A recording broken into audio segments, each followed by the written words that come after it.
Hey my listeners, कैसे हैं आप लोग। आ चुकी है आप लोगों के लिए पोस्ट मैरिज विद मिनिस्टर का न्यू एपिसोड। तो चलिए इसे शुरू करते हैं। अब तक की कहानी में आप लोगों ने देखा किस तरह से आशी जो बाहर निकलने से इस वक्त डर रही थी, क्योंकि उसका पूरा शर्ट जो कि अब ट्रांसपेरेंट हो चुका था, ऑब्वियसली वो वाइट कलर का था और इसी वजह से वो बाहर नहीं निकलना चाह रही थी। मगर आर्यांश उसे और कोई ऑप्शन भी नहीं देते। आशी जो उनसे रिक्वेस्ट भी करती है कि वो उसका कपड़ा अंदर ले आकर के दे दे, मगर आर्यांश को तो उसे परेशान करने में जैसे मज़ा आ रहा हो। वो जा कर के आराम से चेयर पर लीन होकर के बैठ जाते हैं और एक पैर को दूसरे पैर पर चढ़ा देते हैं। और वहीं वो आशी को काफ़ी घूर घूर के देख रहे थे। आशी जो अब पूरी तरह से बेसहारा हो चुकी थी और उसे किसी भी हालत में इस बाथरूम से तो बाहर निकलना ही था, वरना आर्यांश पूरे खानदान को यहीं पर बुला लेते। और फिर आशी का क्या होता, जिसकी वजह से वो धीरे धीरे अपने कदमों को बाहर निकालती है, लेकिन वो लगातार आर्यांश को घूरे जा रही थी। और वो अपनी उंगली दिखाते हुए कहती है, हे उधर देखिए ना, मेरी तरफ क्या देख रहे हैं। भाई आर्यांश अपने चेस्ट पर अपने हाथ को फोल्ड करते हुए कहते हैं, जब सामने इतना अच्छा नज़ारा हो तो मैं इधर उधर देख करके अपना टाइम वेस्ट क्यों करूं। वहीं आशी जो अपने चेस्ट पर अपने हाथ को रख करके अपने आप को कवर करते हुए कहती है, आपको शर्म नहीं आती अपनी बीवी पर गंदी नज़र डालते हुए। शादी कर ली है ना अब आपने। आर्यांश कहते हैं, तो अगर बीवी को इस तरह नहीं देखूंगा तो और किसको देखूंगा। वहीं आशी जो आर्यांश की बातों को सुन करके गुस्साते हुए कहती है, मैंने बोल दिया ना, उधर देखिए, मैं ऐसे नहीं खड़ी रह सकती, आप उधर देखिए ना प्लीज़, थोड़ी देर के लिए, बस थोड़ी देर के लिए। आर्यांश उससे कहते हैं, तुम जितना देर बकवास कर रही हो मुझे उतना ही मज़ा आ रहा है, और अगर थोड़ी देर इसी तरह से खड़ी रही तो मैं भी खड़ा हो जाऊँगा। वहीं आशी जैसी आर्यांश की बात सुनती है, वो एकदम से अपनी आंखें बड़ी करते हुए कहती है, छी छी छी छी छी, कितने गंदे हैं आप। आर्यांश कहते हैं, तुमने क्या समझ लिया। आशी तो कहती है, जो भी आप बोल रहे हैं वही समझी हूँ। आपको शर्म नहीं आती सुबह सुबह ऐसी बात करते हुए, रात में समझ में आते, हार्मोन्स लेवल बढ़ जाते हैं इस टाइम भी। आर्यांश कहते हैं, मैं पैरों से खड़े होने की बात कर रहा था, नॉनसेंस, और तुम्हारी तरह डार्क नहीं सोचता हूँ मैं। वहीं आशी जैसे ही आर्यांश की बात सुनती है, वो खुद के सर पर मारते हुए कहती है, मैं ही गधेड़ी हूँ। आर्यांश उससे कहते हैं, उसे गधेड़ी नहीं, उसे डार्क माइंडेड लड़की कहते हैं। आशी जल्दी से आर्यांश की तरफ ही देखते देखते अपने कदम को वार्डरोब की तरफ बढ़ाती है। वो अपने कदम को रख तो बगल बगल में रही थी, लेकिन वो देख जरूर आर्यांश को ही रही थी। वो इस वक्त आर्यांश को और ज़्यादा मज़ा नहीं देना चाहती थी, जिसकी वजह से वो पीछे नहीं घूमती और इसी तरह से अपने दोनों हाथों को अपने चेस्ट पर कवर किए हुए ही वो वार्डरोब के पास आ जाती है और अपने एक हाथ को अपने चेस्ट से हटाते हुए धीरे से वार्डरोब का दरवाज़ा खोल देती है। और वहीं वो गुस्साते हुए कहती है, मुझे नहीं पसंद ये साड़ी वाड़ी पहनना, एक तो आप अपनी नज़र नहीं हटा रहे, ऊपर से ये साड़ी पहनना पड़ेगा मुझे, मेरे साथ इतना गलत कैसे हो सकता है। शादी का पहला दिन है, लेकिन अभी मन कर रहा है कि मैं अपना सर फोड़ लूँ। आर्यांश उसकी बात को सुन करके एक हल्के से स्माइल पास करते हुए कहते हैं, अभी आगे तो देखो होता है क्या, अभी तो सिर्फ ये शुरुआत है मिसेस अश्विनी रायज़ादा। आशी जो कहती है, खबरदार से मुझे अश्विनी रायज़ादा बोला तो, और एक मिनट के लिए उधर देखेंगे, मैं कपड़ा तो निकाल लूँ। आर्यांश उससे कहते हैं, लगता है मुझे खुद हेल्प करनी पड़ेगी, और ये बोल करके वो खड़े हो जाते हैं। आर्यांश को इस तरह से खड़ा होता देख करके आशी पूरे वार्डरोब के पास चिपकते हुए कहती है, नहीं, इधर आने की ज़रूरत नहीं है। देखिए, मैंने आपको पहले भी बताया था मुझे मार्शल आर्ट बहुत अच्छे से आता है, और आपने तो मेरी फाइटिंग देखी होगी, खबरदार। और ये बोल करके वो अपने फाइटिंग पोजीशन को ले लेती है। वहीं आर्यांश उससे कहते हैं, वैसे पिंक कलर सूट करता है तुम पर। आशी जो आर्यांश को घूरते हुए कहती है, मैंने वाइट कलर पहन रखा है। आर्यांश उससे कहते हैं, अब वाइट तो ट्रांसपेरेंट हो गया है, बाकी अंदर का पिंक काफ़ी खूबसूरत लग रहा है तुम पर। वहीं आशी जैसे ये देखती है कि आर्यांश इस वक्त क्या देख रहे हैं और किस बारे में बात कर रहे हैं, वो फिर से अपने दोनों हाथ को अपने ऊपर कवर करती है और आर्यांश से दूर जाते हुए कहती है, देखिए गंदा काम कर रहे हैं आप, अभी घर और वाले आ जाएंगे ना तो हम दोनों को बेशर्म समझेंगे। वहीं आर्यांश उससे कहते हैं, अभी तुमने मेरी बेशर्मी देखी कहाँ है, जिस दिन देखोगे उस दिन समझ में आएगा कि बेशर्म किसे कहते हैं। और ये बोल करके उसके चेहरे की तरफ हल्का सा झुकते हैं और उसके बाजू को पकड़ करके उसे हल्का सा साइड कर देते हैं और वार्डरोब के दूसरे दरवाजे को भी खोलते हुए आशी के लिए कपड़े निकालते हैं। वो बेड पर पहले एक शर्ट निकाल करके फेंकते हैं और फिर एक टैंक टॉप और फिर एक कार्गो। वही आर्यांश उसके कान में आकर धीरे से कहते हैं, तुम्हारे अंडरगारमेंट्स भी मैं ही निकालूं। आशी जैसे ही सुनती है वो पीछे जाते हुए कहती है, हाँ नहीं, वो मैं खुद निकाल लूँगी।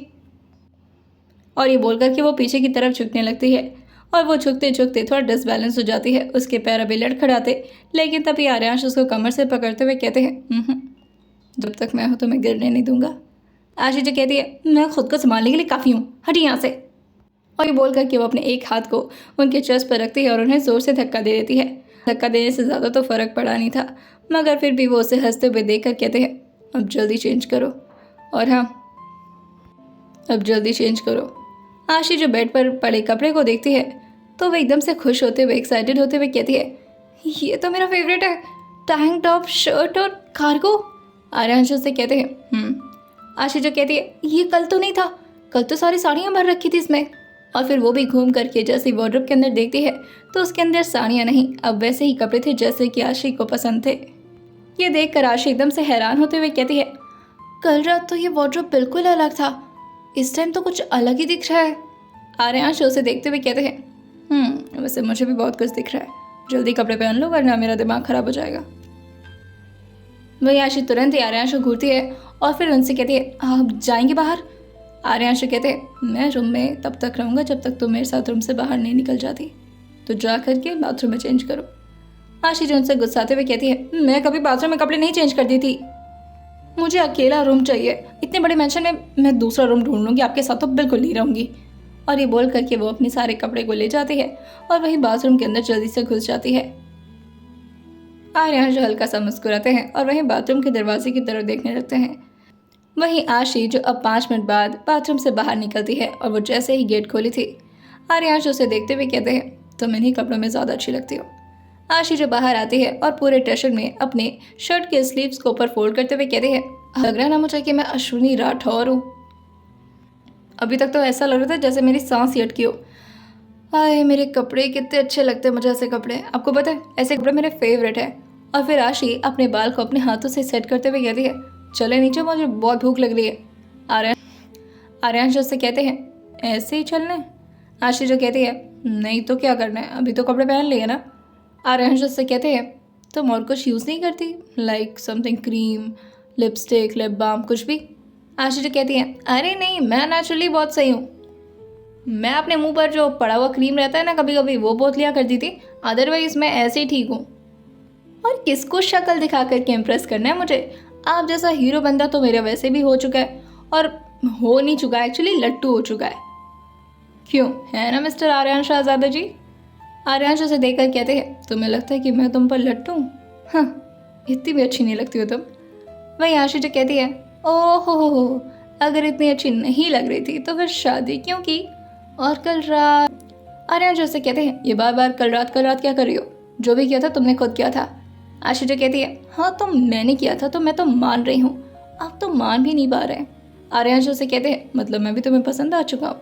आशी जो कहती है, नहीं नहीं नहीं नहीं, वो तो मेरा हार्मोन लेवल बढ़ा हुआ था और उसमें आप दिख गए, मतलब ठीक ठाक चिकने इंसान हैं आप दिखने में। वही आशी जैसे ये बोली थी, आर्यांश उसे कहते हैं, चिकना, व्हाट यू मीन बाय चिकना? I have a proper set beard, चिकना कैसे बोल सकते हो मुझे? और ये बोल करके वो उसकी तरफ आगे बढ़ने लगते हैं। वहीं आशी अपने दोनों हाथ को उनकी चेस्ट पर रखते हुए कहती है, नो मिस्टर, अब नहीं, अब ये सुबह का टाइम है और सुबह मैं राज करने वाली हूँ, तो आप ना अपनी टांगे बीच में मत अड़ाइएगा, और खबरदार सुबह के टाइम मुझे डोमिनेट करने की कोशिश की तो मैं सिर्फ रात में डोमिनेट हो सकती हूँ। वही आर्यांश उसकी कलाई को पकड़ते हैं और उसे एक झटके में अपनी तरफ खींचते हुए कहते हैं, चलो ठीक है फिर, दिन की रानी तुम और रात का राजा मैं, जो तुम कहोगी मैं दिन में मानूंगा और जो मैं कहूँगा वो तुम रात में मानोगी, प्रॉमिस। आशी जो आर्यांश की ऐसी बात सुन करके कहती है, आपकी नीयत में खोट लग रही है मुझे, सोचिए कभी मत कि मैं रात में आपकी हर बात मानूंगी। समझ क्या रखा है मुझे, हाँ, शादी करके लाए हैं, बीवी बना कर लाए हैं, तो जो मन चाहे वो करेंगे मेरे साथ। अब चलिए नीचे, मुझे बहसबाजी बिल्कुल भी पसंद नहीं है, और अगर मैंने बहसबाजी शुरू कर दी ना तो सुबह से शाम हो जाएगी। वहीं आर्यांश उससे कहते हैं, कुछ ज़्यादा ही नहीं बोलती हो। आशी जो कहती है, अगर हो सके तो मुंह पर टेप लगा दीजिए मेरे, क्योंकि अगर मेरा मुंह खुला रहा ना तो मैं बोलती रहूँगी। आशी को भी अब काफ़ी भूख महसूस हो रही थी, जिसकी वजह से वो ज़्यादा देर आर्यांश से बहस नहीं करती और आर्यांश भी उसका हाथ पकड़ करके उसे अपने साथ नीचे ले जाने लगते हैं। आशी जो सीढ़ियों पर ही आर्यांश से झगड़ा करते हुए कहती है, अब मेरा हाथ छोड़ेंगे, छोटी बच्ची नहीं हूँ मैं। आर्यांश उससे कहते हैं बच्ची नहीं हो तुम, लेकिन बीवी तो हो ना। आशी जो कहती है हाँ, अगर इतना ही रोमांस और इतना ही रोमांटिक सिनेरियो बनाना है मेरे साथ तो गोद में उठा लीजिए ना, बीवी को चलने ही मत दीजिए अगर इतना ही ख्याल रखना है तो। आर्यांश उससे कहते हैं अच्छा, वैसे ये तो मैंने सोचा ही नहीं। हाँ कर सकते हैं बाय द वे। और ये बोल करके वो एक ही झटके में आशी को अपनी बाहों में उठा लेते हैं। आशी को तो ज़रा भी एक्सपेक्टेशन नहीं थी कि इस वक्त आर्यांश उसे गोद में उठा करके सीढ़ियाँ उतरेंगे। आशी उनके चेस्ट पर मारते हुए कहती है छोड़िए, मैं तो मजाक कर रही थी, इतना सीरियस क्यों हो जाते हैं आप। आर्यांश उससे कहते हैं मैंने कहा है ना, अब आप जैसा कहेंगी मैं वैसी हर बात मानूंगा आपकी, लेकिन सिर्फ दिन में और रात में। आशी जो आर्यांश के चेहरे की तरफ देखती है और वहीं आर्यांश उसको एक आई विंक करते हुए कहते हैं बाकी तो तुम समझ ही गई होगी, क्योंकि डर्टी माइंडेड तो तुम काफ़ी हो। आशी जो कहती है देखिए जो भी कुछ है हम ये बातें रूम में कर सकते हैं, बाहर मुझे शरीफ बनने दीजिए। बाहर के लोगों को ना पता नहीं चलना चाहिए कि हमारे बीच कौन सा रिलेशन चल रहा है, हम सबके सामने सिर्फ लड़ाई करेंगे, ठीक है। आर्यांश से कहते हैं अच्छा तो ये प्लानिंग बना रखा है तुमने, सबके सामने एनिमी और रूम के अंदर लवर। आशी तो कहती है हाँ ऐसा ही हो सकता है, लेकिन अभी इस तरह से मैं सबको फेस नहीं कर पाऊंगी, प्लीज़ मुझे गोद से उतार दीजिए। आर्यांश भी उसे हॉल में उतारते हुए कहते हैं अच्छा ठीक है चलो, और हाँ थोड़ा आराम से खाना खाना, जंगलियों की तरह नहीं।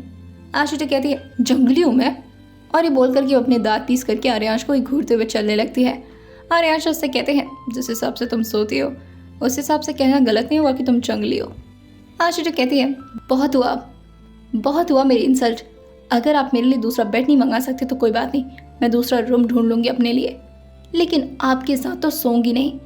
आर्यांश उसके कान के पास आकर के धीरे से झुकते हुए कहते हैं तो फिर तुम्हारे हार्मोन्स लेवल का क्या होगा और उसके साथ डील कौन करेगा। आशी जो कहती है भगवान ने मेरे पास अकल दिया है और मेरे पास और भी बहुत कुछ है जिससे मैं अपने हार्मोन लेवल को कंट्रोल कर सकती हूँ, तो आपको इस बारे में सोचने की ज़रा भी ज़रूरत नहीं है, समझे आप। आर्यांश आशी की बात को समझ चुके थे और अपनी भाव में चढ़ा करके आशी को देखते हुए कहते हैं मुझे ज़रा भी एक्सपेक्टेशन नहीं थी कि तुम ऐसी भी हो आशी।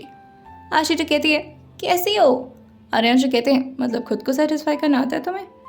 जैसे आशी सुनती है वो तुरंत ही अपने चेहरे पर हाथ रखते हुए कहती है नहीं वो मतलब नहीं था मेरा। वही आर्यांश उसे टीज करते हुए कहते हैं सब समझ गया मैं। तुरंत ही आर्यांश की कुछ रिप्लाई देने वाली होती है, लेकिन तभी सारे लोग की नज़र आशी और आर्यांश पर चली जाती है। वहीं निर्मला जी भी उन दोनों की आवाज़ सुनते हैं तो खुश होते हुए अपनी आंखों का काजल निकाल करके आशी को टीका लगाने वाली होती हैं। लेकिन जैसे ही सब लोगों ने आशी को देखा था सब लोग का मुंह खुला का खुला रह गया था, क्योंकि सब लोगों ने एक्सपेक्ट किया था कि आशी इस वक्त रेड या कोई डार्क कलर की खूबसूरत साड़ी पहन करके नीचे आ रही होगी, लेकिन यहाँ पर तो मामला बिल्कुल ही अलग था। वाइट कलर का अंदर टैंक टॉप, ऊपर से चेक ब्लैक और वाइट में शर्ट और नीचे कार्गो। आशी तो काफी बैरस लड़की लग रही थी, ऐसा लग नहीं रहा था कि वो नई नवेली दुल्हन है। न मांग में सिंदूर और ना ही गले में मंगलसूत्र, न हाथ में कोई चूड़ियां। उसने तो इवन बेसिक सा मेकअप भी नहीं किया था। सारे लोग ये देख कर के दम से हैरान रह गए थे। आर्यांश के सारे रिश्तेदार आशिका से घूर रहे थे जैसे आशी ने कितना बड़ा गलत काम कर दिया हो। आशी जो आसपास देखते हुए कहती है हेलो एवरीवन, क्या हो गया। वहीं आशी जैसे ही हॉल में आई थी धीरे धीरे सबकी नज़र आशी पे पड़ने लगती है। सोनी, पिया और वहीं विदाक्ष की माँ सुशीला जी, निर्मला जी, सुधांशु जी और कुछ आए आर्यांश के रिश्तेदार और उनके अपने परिवार भी, जैसे कि आर्यांश की बुआ और भी बहुत सारे लोग। जैसे ही आशी को सब लोगों ने देखा था वो एक एक करके आपस में गॉसिपिंग करना शुरू कर देते हैं। वहीं निर्मला जी जो कि आशी को देखकर काफ़ी खुश हो रही थी। वैसे तो वो नज़र उतारने के लिए आशी की तरफ आगे बढ़ी थी, लेकिन इस तरह से आशी को देखकर वो अपने हाथ को नीचे कर लेती हैं। लेकिन तभी आर्यांश की बुआ जी को रहा नहीं जाता और वो खड़े होते हुए कहती हैं ये क्या है, ये बहू है। रायज़ादा खानदान की बहू ऐसी होती हैं। अरे भाई हमें तो क्या रायज़ादा खानदान में बहुओं को इसी तरह से रखा जाता है। हाँ हमारे घर में होती हैं बहुएं। हर बहू को देखेंगे तो ऐसा लगेगा जैसे अभी एक दिन पहले ही शादी होकर आई हो। इतनी रौनक होती है बहुओं के चेहरे पर। और यहाँ पर देखो ये तो किसी सूखे फूल की तरह नजर आ रही है, जैसे अभी से कितना मुरझा गई हो। वहीं सुशीला जी अपनी बेटी को बैठाते हुए कहती हैं, आरती शांत रहो और इस तरह से हमारी बहू के बारे में कुछ भी मत बोलो। सुशीला जी जो अभी चेयर पर बैठ चुकी थी और वो उन्होंने अभी आशी का चेहरा देखा नहीं था। सुशीला जी का जवाब देते हुए आरती जो उनसे कहती हैं, एक बार अपनी बहू को ध्यान से देखिए तो सही, तब आपको समझ में आएगा कि मैंने ऐसा क्यों बोला। वहीं आशी ये सारी बातों को सुन करके आर्यांश के हाथ को जोर से पकड़ लेती है और वो आर्यांश की तरफ अपने चेहरे को कर देती है। वैसे तो उसकी इतनी हिम्मत थी कि वो यहाँ पर आए सभी मेहमान को अपनी आवाज़ से चुप करा सकती थी, और अगर वो बोलना शुरू करती तो किसी की हिम्मत नहीं होती उसके सामने जवाब देने की। लेकिन फिर भी आशी इस वक्त आर्यांश की फैमिली के साथ बदतमीजी नहीं करना चाहती थी और वो आर्यांश की तरफ ही देख करके उनसे ही हेल्प मांग रही थी। आर्यांश उसके हाथ को पकड़ते हैं और वहीं उसे बहुत ही शान से सब लोगों के सामने ले आते हैं और सब लोग उसे कहते हैं, बहुत वेट हो रहा था ना आशिका, ये रही अश्विनी, मिसेस अश्विनी रायज़ादा, मेरी बीवी। और ये बोल करके वो आशी की तरफ देखने लगते हैं। आशी जो अपने हाथ को पीछे की तरफ बांधे हुए किसी सोल्जर आर्मी की तरह लग रही थी। वहीं आरती जी जो कहती हैं, अब देखा मम्मी किस तरह से आपकी बहू नजर आ रही है, अब क्या बोलेंगे आप इसे देख करके। वहीं निर्मला जी जिसके हाथ इस वक्त आशी की नज़र उतारने के लिए उठे थे, लेकिन वो जैसे ही आशी का ये हुलिया देखती हैं वो भी अपने हाथ को नीचे कर लेती हैं। सुशीला जी जो निर्मला जी को देख कर कहती हैं, नज़र उतारो मेरी बहू की, ऐसी मॉडर्न बहू आज तक नहीं देखी मैंने। और ये बोल करके आरती की तरफ देखते हुए कहते हैं, वेल हमारे घर में लड़कियां जो पहनना चाहें वो पहन सकती हैं और यहाँ पर बेटी और बहू को अलग नहीं समझा जाता है। अगर पिया और सोनी यहाँ पर जैसे मन चाहे वैसे कपड़े पहन सकती है तो फिर आशी क्यों नहीं। और हाँ, ज़रा ठीक से नज़र उतारना, क्योंकि ऐसे कपड़ों में तो मेरी बहू माशाल्लाह लगती है। आर्यांश जो अपनी दादी को इतना फ्रैंक होता हुआ देखकर आशी के कंधे पर अपने कंधे से हल्का सा मारते हुए कहते हैं, देखा यहाँ पर तुम्हारे सपोर्टर्स की कमी नहीं है, टेंशन मत लो। वहीं आशी जो आर्यांश की तरफ देखते हुए कहती है, मुझे लगता है कि मुझे एक घर में इलेक्शन लड़ लेना चाहिए आपके अगेंस्ट। आर्यांश जो कहते हैं, फिर तो तुम ही जीतोगी। आशी तो कहती है, वैसे लगता तो नहीं है, आपके सपोर्टर्स ज़्यादा होंगे यहाँ पर। आर्यांश जो कहते हैं, और मैं तो खुद ही आपका सपोर्टर हूँ मैडम। वह इस तरह सुशीला जी जो उन दोनों को खुसर फुसर करता देखकर कहती हैं, अब आप लोग ब्रेकफास्ट के लिए बैठेंगे भी या फिर इसी तरह से गुटुरगु चलती रहेगी आप लोग की। आर्यांश और आशी दोनों इस बात को जाहिर नहीं करना चाहते थे कि वो दोनों अब एनिमी टू लवर बन चुके हैं, बल्कि वो लोग यहाँ पर भी थोड़ा झगड़ा करते हुए कहते हैं, जा करके बैठो तुम।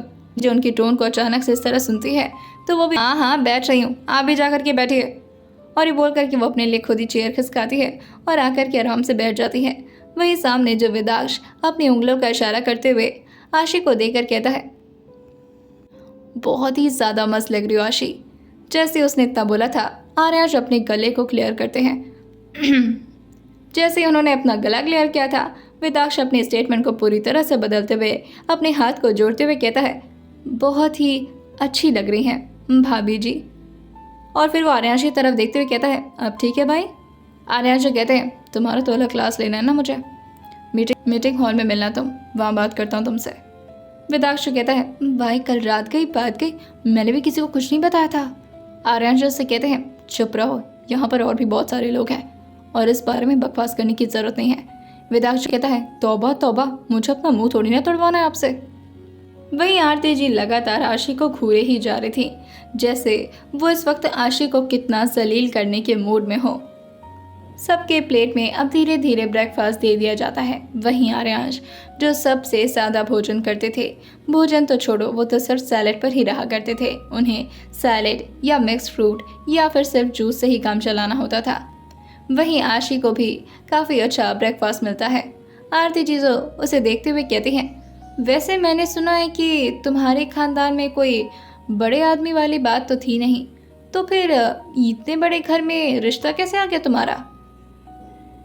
आशी से ये बात जैसे ही पूछा गया था, आशी जो इस वक्त अपने हाथ में फोक ली हुई थी और वहीं वो अपने हाथ में फोक घुमाती है और काफ़ी बुरी तरह से आरती जी को अपने सामने घूरते हुए कहती है, वैसे ये बात आपको। और फिर आर्यांशी की तरफ देखते हुए कहती है, इनसे पूछना चाहिए। वो क्या है ना, अगर मैंने बताना शुरू किया तो फिर आपको काफ़ी अजीब लगेगा, इवन शायद आप विश्वास ही ना कर पाएँ अपने कानों पर। आरती जी जो कहती हैं, ऐसी भी कौन सी बात है जो मैं विश्वास नहीं कर पाऊंगी, तुम खुद ही बता दो। आशी जो कहती है, फॉर योर काइंड इन्फॉर्मेशन, मैं इस शादी से बिल्कुल भी खुश नहीं थी और मेरे साथ इन्होंने शादी काफ़ी ज़बरदस्ती की है और इसके लिए इन्होंने मुझे बहुत कन्विंस भी किया है। क्यों मिस्टर रायज़ादा जी, बताएंगे आप इन्हें? आर्याश भी अपने सिर को हाँ मिलाते हुए कहते हैं। वही आरती जी जो कहती हैं, अरे चुप करो, कुछ भी बोलती हो। वैसे भी आर्यांश के आगे पीछे कितनी सारी लड़कियां पागल हैं, इसके बारे में तुम्हें कोई आइडिया भी नहीं है। और तुम्हारी जैसी लड़की जिसमें ना तो कोई नज़ाकत है, ना तो कोई लड़कियों जैसी हरकतें हैं, ना तो अपना मेकअप करना जानती हो, ना ही इतनी खूबसूरत हो, तुम्हारे पीछे क्यों लड्डू होकर के फिरेगा ये? आशी जो आर्यांश की तरफ देखते हुए कहती है, पता नहीं, शायद इनकी चॉइस काफ़ी डिफरेंट है।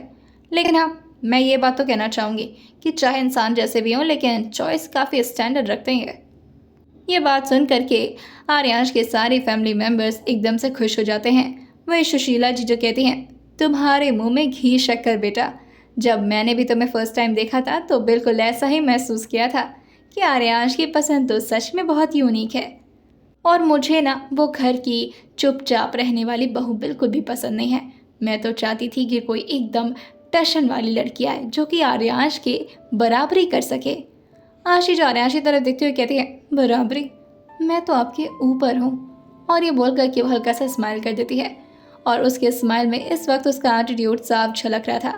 आर्यांश भी उसकी तरफ अपना चेहरा करते हुए कहते हैं, बिल्कुल, फिर आज रात आप ही ऊपर रहिएगा हमारे, हमें कोई प्रॉब्लम नहीं है। आशी जो आर्यांश की बात सुनते हुए कहती है, हर बात पर वही बात क्यों करना शुरू कर देते हैं आप? वही आर्यांश भी अपनी बॉम्बे से घूरते हुए कहते हैं, क्योंकि तुम्हारा दिमाग बार बार उन्हीं बातों पर चला जाता है। आशी जो कहती है, आर्यांश आशी से कहते हैं, कौन कितना रटी माइंडेड है, जो मैं पता चल गया था मुझे। आशी जो तुरंत इस बात पर चुप होती है और फिर से अपना नाश्ता करना शुरू कर देती है। वहीं इस वक्त उसे नाइफ, फोक और ऐसे स्पून से खाने की तो आदत ही नहीं, जिसकी वजह से उसे इस तरह खाने में काफ़ी दिक्कत होता है और वो काफ़ी बेमन से खाना खाए जा रही थी। आशी जो आसपास के सारे लोग को देखकर कहती है, सैंडविच में नाइफ से काट के फोक को घुसा करके खा रहे। अरे सैंडविच बर्गर तो इंसानों की तरह खा ले ये लोग, क्या हो गया इन लोग को, छुरा काटा इतना पसंद आ गया है। लेकिन आशी को और ज़्यादा अब इस तरह से खाना नहीं था, जिसकी वजह से वो तुरंत ही पूरे सैंडविच को उठाती है और फिर डायरेक्टली उसे अपने मुंह से बाइट देते हुए आराम से चबाना शुरू कर देती है।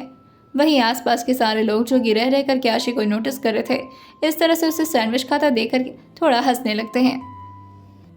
आरती जी जो आर्यांश से कहती हैं, कम से कम शादी करने से पहले इसे फोक और नाइफ से खाना तो सिखा देते। बेचारी अभी भी ऐसा लग रहा है जैसे फोक और नाइफ से अनजान हो। वहीं आशी उस सैंडविच को देखती है और फिर आरती जी को थोड़ा अपनी गर्दन टिल्ट करते हुए देखकर कहती है, वैसे आंटी आपकी उम्र कितनी होगी? आरती जी जो थोड़ा इधर उधर देखते हुए कहती हैं, तुम्हें मेरी उम्र से क्या लेना देना? आशी जो कहती है, नहीं मतलब बस पूछ रही थी। आरती जी जो पूछती हैं, क्यों पूछ रही थी? आशी जो कहते हैं, वैसे बुरा मत मानेगा लेकिन मैं जानना चाह रही थी कि आपके करेले जैसे ज़ुबान ये आपके घर वाले कितने सालों से झेल रहे हैं। आरती जी जो सुशीला जी की तरफ देखते हुए कहती हैं, देखा किस तरह से बात कर रही है, इसके पास तो ज़रा भी मैनर नहीं है। वही सुशीला जी जो आरती को देखकर कहती हैं, वही सुशीला जी आरती का जवाब देते हुए आशी को देखकर कहती हैं, अब बेचारी क्या ही करे, और सच ही तो पूछा उसने, करेले जैसी ज़बान ही तो झेल रहे हैं हम। ना जाने कहाँ से तुम्हारे अंदर इतनी कड़वाहट आ गई बेटा। सब लोग तो मेरे घर में इतने खुश हैं, मेरा बड़ा बेटा, मेरा छोटा बेटा, आखिर तुम्हारे ही दिल में इतनी ज़्यादा जलन क्यों भरी रहती है? आरती जी जो कहती हैं, देखिए माँ, अब एक नई बहू आ गई तो उसके चक्कर में आप अपनी बेटी से इस तरह से बात करेंगी, बस बहुत हो गया, मुझसे तो अब ये सब देखा नहीं जा रहा। एक पोता बहू के लिए अब अपनी बेटी का इंसल्ट कर रही हैं। सुशीला जी जो कहती हैं, इंसल्ट तो तुम खुद अपनी करवा रही हो, अब चुपचाप से नाश्ता करो, और सबका मूड बहुत अच्छा है, उसे अच्छा ही रहने दो, खराब करने की ज़रूरत नहीं है अपनी ज़ुबान से। वही आर्यांश जो एक बाइट अपने नाश्ते का लेते हुए आशी की तरफ देखते हैं और उसको देख करके हल्का हल्का स्माइल करने लगते हैं। आशी जो एक बार उनकी तरफ देखते हुए कहती है, क्या है आशी को देख रहे हो? आर्यांश उसको देखकर कहते हैं, I am proud of you. आशी उनकी बात को सुनकर कहती है, ज़्यादा प्राउड करने की ज़रूरत नहीं है, रूम के अंदर आपकी भी बैंड बजने वाली है। वही आर्यांश उससे कहते हैं, रूम के अंदर क्यों, बाहर भी बजा सकती हो तो मेरी बैंड। आशी कहती है, ओहो, सारा ईगो और वो रिवेंज सब कहाँ चला गया? आर्यांश कहते हैं, रिवेंज तो मैं रात में लूँगा आराम से, फिलहाल तुम अपने नाश्ते पर ध्यान दो। आशी जो मुंह टेढ़ा करते हुए कहती हैं, आप भी दीजिए नाश्ते पर ध्यान। आइए जानते हैं आखिर कैसे बर्दाश्त करेगी आगे आशी आर्यांश की फैमिली को, और आखिर किस तरह से आर्यांश अपना रिवेंज आशी से लेंगे। आइए जानते हैं आने वाली कहानी में क्या होने वाला है, और सुनते रहे फोर्स्ड मैरिज ऑफ मिनिस्टर सिर्फ और सिर्फ स्टोरी विद सौम्य के साथ।